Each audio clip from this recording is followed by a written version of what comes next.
It started as a quiet lunch, a small corner table, plastic tray, simple food, no cameras, no attention, just a man eating in peace. That man was Steven Seagal. He wore plain clothes, no suit, no sunglasses, no sign of fame. To most people in that crowded food court, he was invisible. To 5 teenagers nearby, he was a target. They were loud, laughing too hard, shoving each other, phones out, recording everything. One of them noticed him first. "Yo," he whispered, pointing. "Look at this dude, eating alone like that." Another leaned over. "Bro looks ancient." They laughed. Steven didn't look up, didn't react, didn't care. That made them bolder. One teen walked closer, pretending to trip, his shoulder slamming into Steven's table. The tray shook. "Oops," the teen said, smiling. "My bad, Grandpa." Laughter exploded behind him. Steven calmly adjusted his tray, said nothing. That silence felt like permission.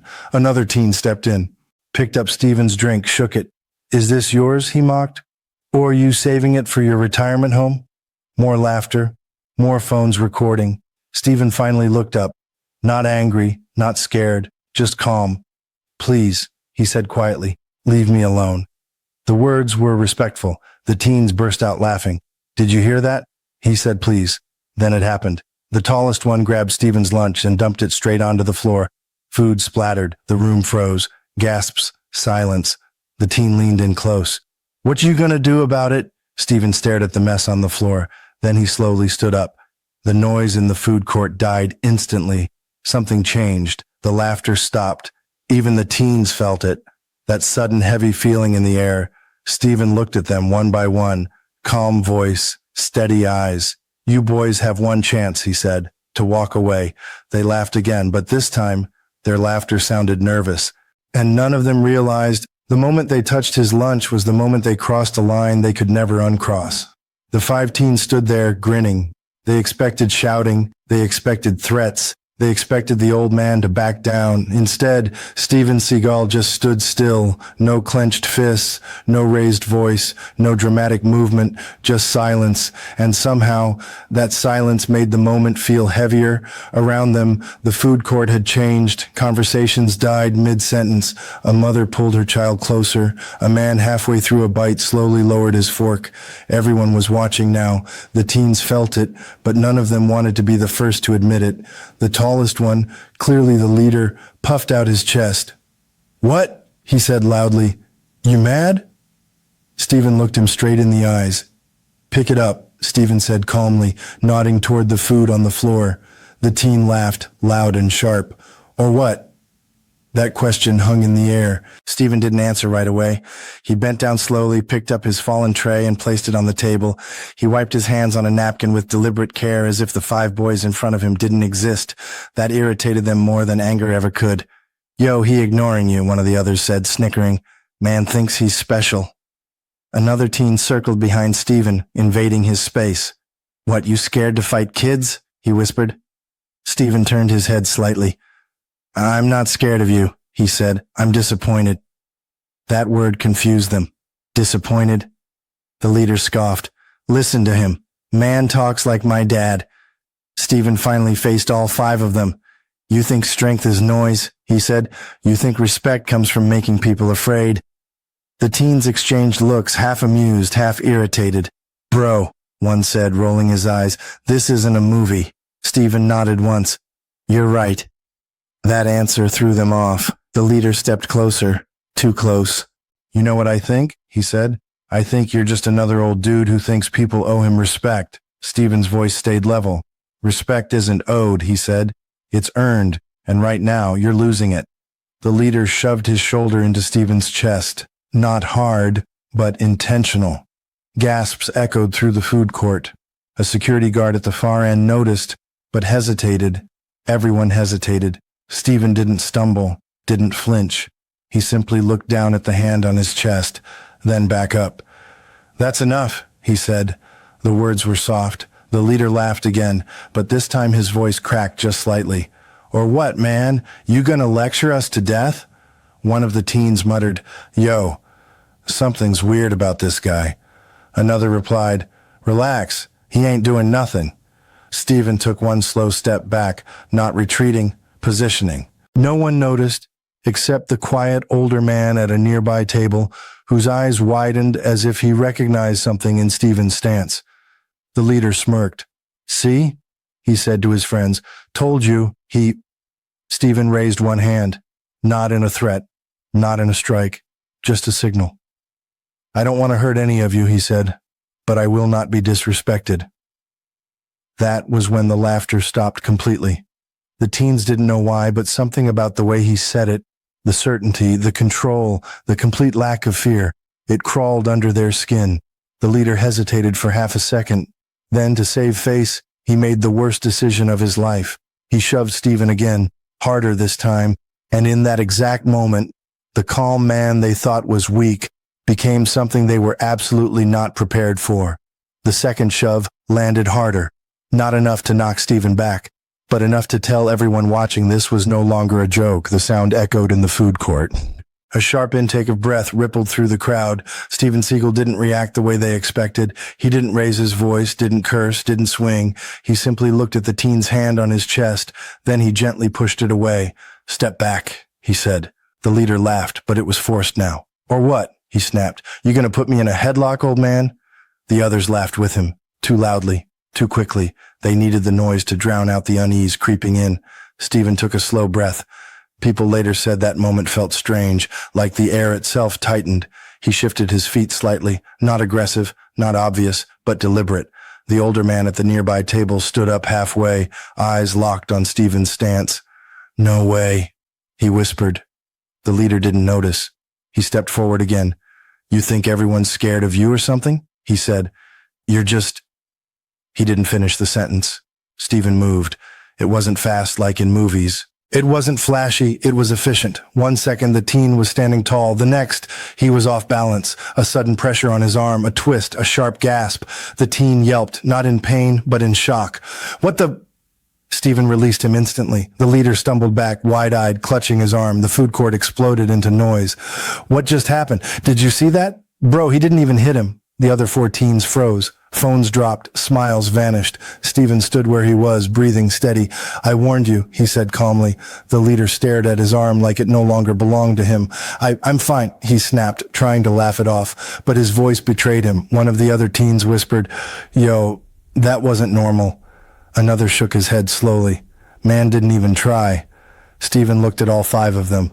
"This ends now," he said. "Walk away." For a brief moment, it looked like they might. Then pride kicked in. The leader straightened, face burning red.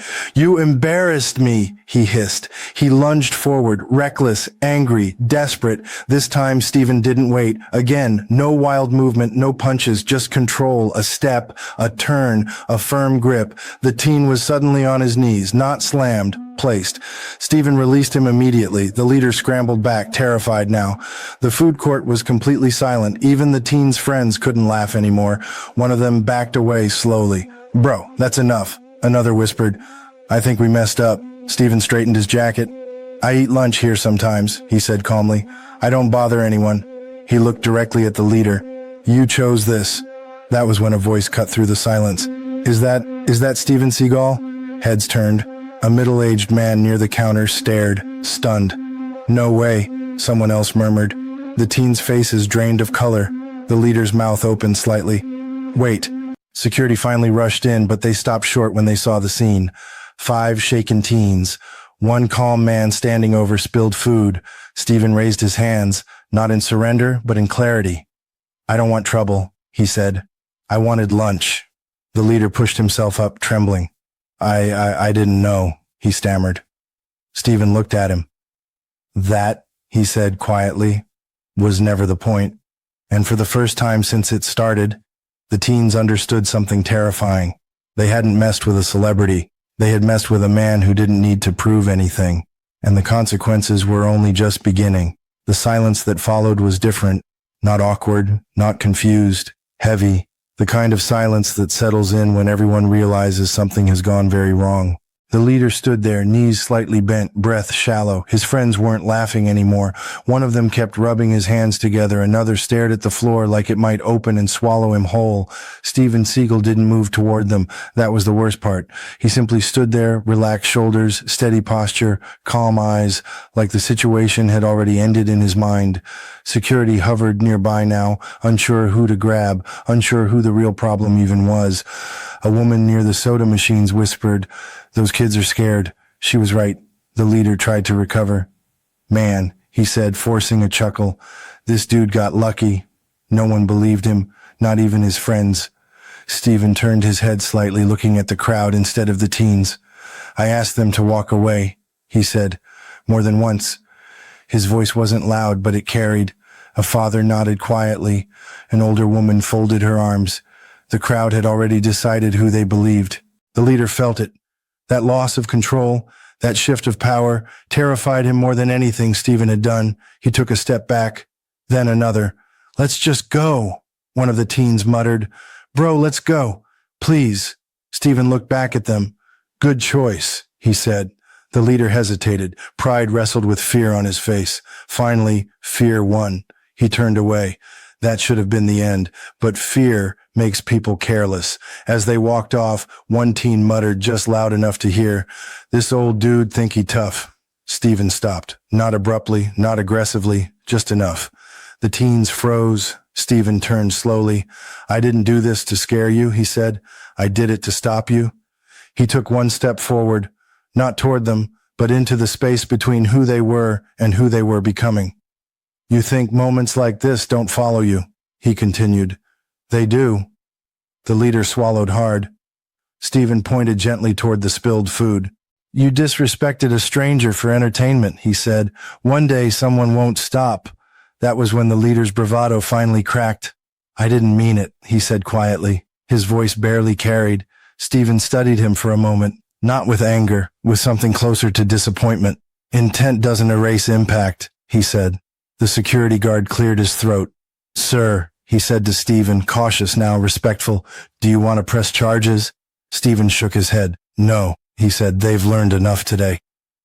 The leader looked up sharply. You're just letting us go?" Steven nodded. "That's mercy," he said. "Don't confuse it with weakness." The teens didn't reply. They couldn't. They walked away quickly now. Not laughing, not filming, not joking. Just 5 shaken kids who had walked in loud and walked out quiet. As they disappeared into the parking lot, the food court slowly began to breathe again. Conversations restarted. Chairs scraped. Life resumed. Steven bent down and picked up the last piece of his spilled lunch. He threw it away calmly. A man nearby approached him, shaking his head in disbelief. "I've seen fights," the man said. "I've never seen control like that." Steven gave a small nod. "Violence is easy," he replied. "Restraint takes discipline."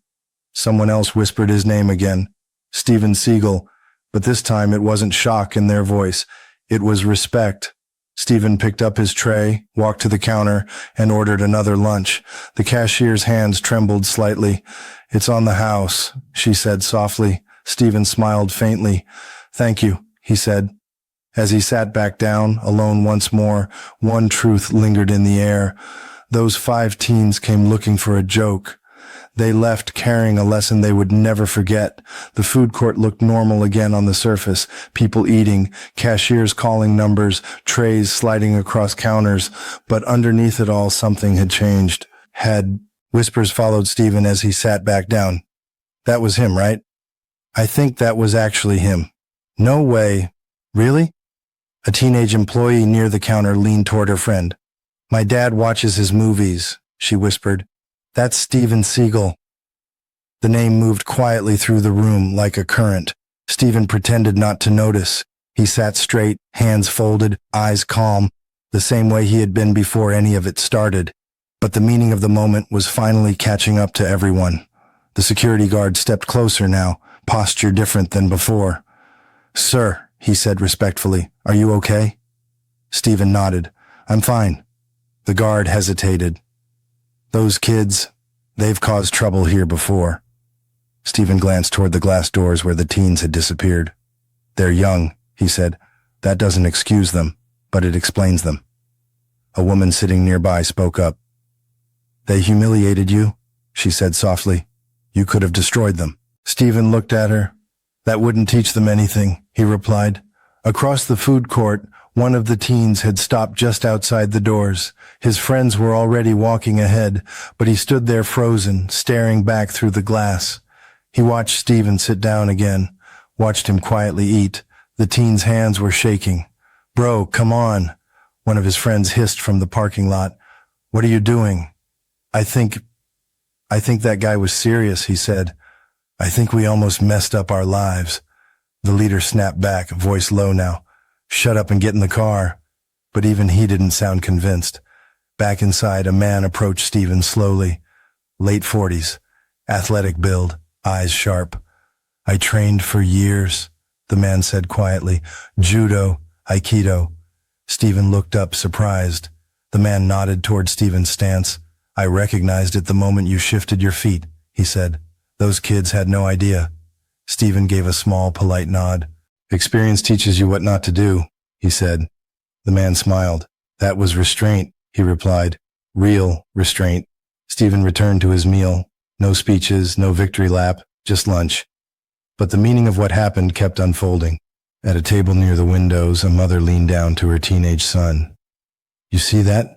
She whispered. That's what real strength looks like. The boy nodded slowly. Meanwhile, in the parking lot, the 5 teens sat in silence inside their car. No music, no jokes. One finally spoke. He didn't even hurt you, one said to the leader. He could have. The leader stared straight ahead, jaw tight. He looked at me like I was nothing, he said, like I didn't matter. Another teen shook his head. No, man, he said. He looked at you like you mattered too much to ruin. That sentence sat heavy in the car. Back inside, Steven stood up, tray in hand. People instinctively moved out of his way, not out of fear, but respect. As he walked past the counter, the cashier spoke again. Sir, thank you, she said. Steven paused. For what? He asked. For not becoming what they expected you to be. Steven smiled faintly. They expected anger, he said. They didn't deserve it. He dropped his tray, adjusted his jacket, and walked toward the exit. The same doors that had opened earlier now closed quietly behind him, and long after he was gone, one truth remained clear to everyone who witnessed it. Those teens thought they were messing with a man's lunch. What they really touched was a lifetime of discipline, control, and consequences, and that realization would stay with them far longer than fear ever could. By the time Steven Seagal stepped outside, the sun felt different, not warmer, not brighter, quieter. He paused for a moment near the entrance, letting the noise of the food court fade behind him. Cars passed. Someone laughed in the distance. Life kept moving. But inside that building, and inside 5 young minds, something had shifted permanently. In the parking lot, the teens sat frozen in their car. No one reached for the ignition. No one checked their phone. The leader finally broke the silence. Don't say anything, he muttered. Just don't. But one of them couldn't stop shaking. I swear, he said, staring at his hands. I thought he was going to break you. The leader swallowed hard. So did I.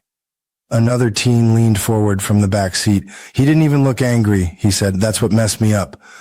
No one laughed, no one disagreed. Inside the food court, the security guard spoke quietly with management, not to file reports, not to escalate, to understand. They were provoking him, the guard said, relentlessly. A manager nodded. And he stopped it without losing control. That word, control, kept coming up. Back at the tables, people replayed the moment in hushed voices. I thought it was going to be a fight, one man said. It never was, another replied. It was a lesson. A woman shook her head. Those boys walked in thinking power was noise, she said. They walked out knowing better. Outside, one of the teens finally opened the car door. I gotta say something, he said. The leader snapped his head toward him. No, we're done. We're leaving. The teen hesitated. Man, what if that was my dad? He said quietly. What if that was you in 10 years? The leader didn't answer, because for the first time he didn't have one. Steven reached his car and opened the door. Before getting in, he looked back at the building one last time. No anger, no satisfaction, just resolve. Inside the food court, the elderly cashier leaned on the counter, exhaling. "I've worked here 15 years, she said. "I've seen fights, I've seen cops." She shook her head slowly. "I've never seen anyone stop something like that without becoming part of the ugliness." A younger employee nodded. "He didn't win," she said. "He changed them." In the car, the teens finally started the engine. As they pulled away, the leader spoke again, this time without attitude. "We're not doing stuff like that anymore," he said. "No recording. No messing with people." One of the others looked at him. "You serious?" He nodded. "I don't ever want to feel that small again." The car drove off. No music, no jokes. Just 5 young people sitting with the weight of consequence. Steven drove away too. Traffic merged, signals blinked. Another day continued. But what stayed behind was invisible and powerful. A reminder that real strength doesn't shout, it doesn't need witnesses, and it never needs to humiliate, because the deepest consequences aren't bruises or arrests. They're moments that force you to look at yourself and realize you were wrong. And you were lucky someone stronger chose restraint. By that evening, the moment no longer felt loud, it felt clear. People who had been there kept thinking about it, not because of what happened, but because of what didn't happen. There was no screaming match, no fists flying, no sirens, just a line crossed and then restored. That's what stayed with them. Back at home, one of the teens sat on his bed staring at his phone. The video they had started recording never got posted. He hovered over the delete button for a long time, then he erased it. Not because he was scared of consequences, but because the moment no longer felt funny. Another teen sat at the dinner table later that night, unusually quiet. His mother noticed. "You okay?" she asked. He nodded, then shook his head. "We messed with someone today," he said. "Someone who didn't deserve it." She waited. "He didn't hurt us," he continued. "He could have, but he didn't." She looked at him carefully. "And how did that make you feel?" The teen swallowed. "Small," he said, "but not in a bad way." Across town, the leader lay awake staring at the ceiling. Every time he closed his eyes, he saw the same thing, not fear, not pain, control, the calm voice, the steady eyes, the moment someone looked at him and didn't need to prove anything. That bothered him more than losing a fight ever could, because for the first time, he realized something uncomfortable. Strength wasn't what he thought it was. Back at the food court the next day, things looked the same tables, same counters, same noise. But the people working there knew. They spoke about it quietly. How did he stay that calm? "I would have lost it." That's the difference.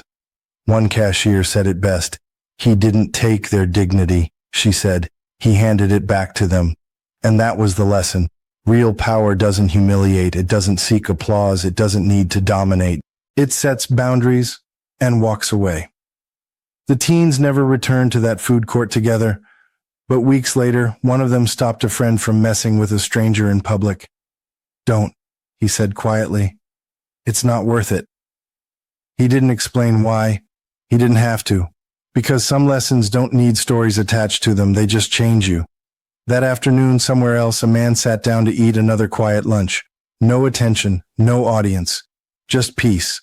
And that's how you know who the strongest person in the room really is. Not the loudest, not the cruelest, not the one who wins, but the one who could have and chose not to. If you believe respect should never be optional, type respect in the comments. Tell me where you're watching from. Your voice matters.